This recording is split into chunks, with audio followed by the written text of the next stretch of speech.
All right, Drake, this has been a very, very, very popular question throughout the offseason.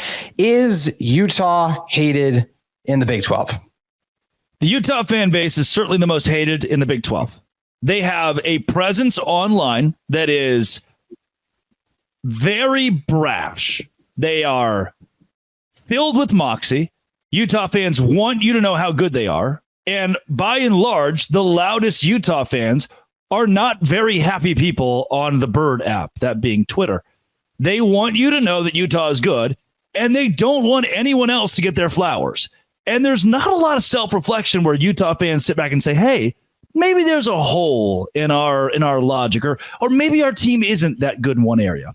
And JT, can I tell you what that equates to? What all of those things parlayed together equates to? What would that be? A damn good fan base. Arguably the most passionate fan base in the Big 12. You don't see Cincinnati fans coming after anybody else on Twitter during a game week. You don't see, by and large, this swarm of fans coming out of the woodwork from West Virginia, making an opposing fan base hate them. Do we know West Virginia's passionate? Yes. Is Cincinnati passionate? Yes. I believe there are passionate Houston fans as well, but they do not get under the skin of everybody else in this league quite like Utah fans, because what Utah fans love to do is manipulate other. I love the amount of Utah trolls that really believe what they're posting because they love Utah so much. And the best part, what makes them a passionate fan base that sets itself apart from everybody else, is not only do they have more moxie, more hateful, rude, hard comments toward BYU and everybody else, that there are some very nasty things Utah fans tweet, but here's why they have the right to.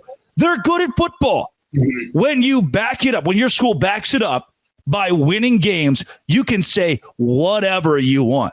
You come out and say whatever. That's what I love about this like Baylor burner verse that's been created, or for Texas Tech, and it's all West Texas. There are schools that even when they're bad, TCU and their burners, when they're bad, their fan base will find a way to get under your skin. Not like Utah, though. These aren't burner accounts. These are faces and names and real people who want you to know that Utah is better than you. And what does that do? That drives engagement. It drives viewership. It builds rivalries. And the Big 12 needs more engagement, more viewership, and more rivalries. The louder Utah fans are, the more they win, the more everybody hates Utah fans, the better off the Big 12 is. You deserve to talk the way you talk if you're in that vocal minority. The 70% of Utah fans have nothing to do with this. They're the kindest, sweetest, nicest people. But that 30% that mobs Twitter, 30 is probably high, but I'm going to give you 30% because it's a good thing. That 30% that mobs Twitter, they're doing it because they love Utah that much. They have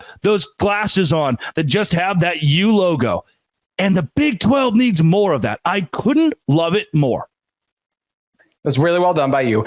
Agree or disagree? I feel like those loud majority fans exist for every fan base. I think the reason that everyone is so frustrated with Utah is they are the new ones entering the conference. They were the preseason favorite. They, and like you mentioned, can back it up. So I feel like it is just that frustration more than anything else, that this is the new team that's coming into the conference and announcing that they're going to be really good. And I think what's so frustrating, Drake, and I've talked about this so many times on my own show, I think if any of the Big 12 teams were in Utah's situation, they had they won 2 of the last 3 years, they won their conference championship.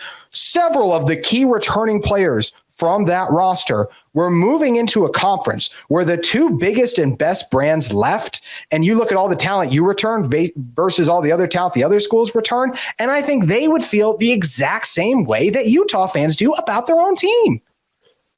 This tweet was tweeted out on Locked On Big 12 by my intern, who is spectacular, and I won't tell you what school he's associated with either. But it's a picture of Cam Rising with one of those old face filters. And it says, update, Grandpa Rising is thinking about returning for his 8th year of college football, which I'll be honest with you. I read that and think, okay, funny. That joke's been made before, but it got 627 likes and 45,000 views. So hell of a tweet by the intern. Just putting that out there. I won't say his name even. I'm going to keep his identity secret from Utah fans. Here are the comments from different Utah fans. This wasn't funny the first time. It's stupid at this point. Something, Drake Toll hates Utah. You're dumb. Update, Cam Rising is rent-free in your head. Wow, how original. I could keep going and going and going. Then I get on this same Twitter account post my Locked On Big 12 Power Rankings where Utah is number 1. Not a damn comment, not a retweet, not a nothing. Why I disagree with you is because those Utah fans are out for malice. This isn't about Utah being good, and they don't want it to be about Utah being projected first overall in the Big 12 of the preseason. This is Utah fans saying, look, at any point in time, if you like us, we don't care. We're in our own little niche. We don't need your validation. But if you, for a second, come at one of ours, we are right there. And again, that's what makes Utah a very good fan base, a very active online fan base. And it's not just about them being the new guys who are number 1. This is about malice. This is about winning online, much less in a stadium on Saturdays. I get what you're saying. I think it's fair that Utah fans have come in very aggressively as well. I do think sometimes because you represent the Big 12 that you bear the brunt of a lot of what comes that way too. So it is a large negative contingent. Oh, hey, I'm shooting straight. I don't read the comments on Twitter. I really don't, because I don't care. People are always like, "Oh, this is just for clicks." Yeah. And like, I need you to understand, my job is based on people viewing the show, as is JT's and anybody else in the podcast sphere or the Twitter sphere. So if you're engaging with the content, that's a good thing. My goal is for you to engage. Thank you for telling me I'm doing my job well. And that's why I just don't read the comments, because it's a bunch of that brain rot. My mom reads the comments though. So I just want you all to know my mom reads every single comment. So when you come after me, I might not see it. I don't really care, but my mom does, and she doesn't like it. Yeah. I've seen some of the comments. I've gotten some too my way as well. So I know both ways. You have. They're mean to you sometimes too. Even the Utah fans every now and then. Sometimes what are you doing, guys? Yeah.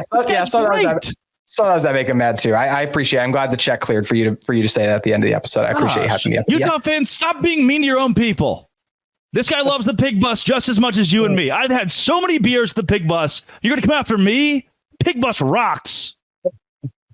Oh, it's a passionate bunch. You know what? Everyone loves football, and that's where this game is going to be so exciting this weekend to see Utah versus Oklahoma State. It's going to be great having all of the Big 12 action in across the conference. Drake, always appreciate you stopping by. Great stuff as always. Utah fans are the best fans in the Big 12. Arguably the best fans in the Big 12 online, because they're mean. Thanks, JT. I agree they're best in the Big 12, and not just because I host a show. I also genuinely believe it. That's going to do it for Locked On Utes and Locked On Big 12. We got a lot to still preview, getting ready for this massive week of Big 12 action. So make sure you keep it at Locked On Utes and Locked On Big 12.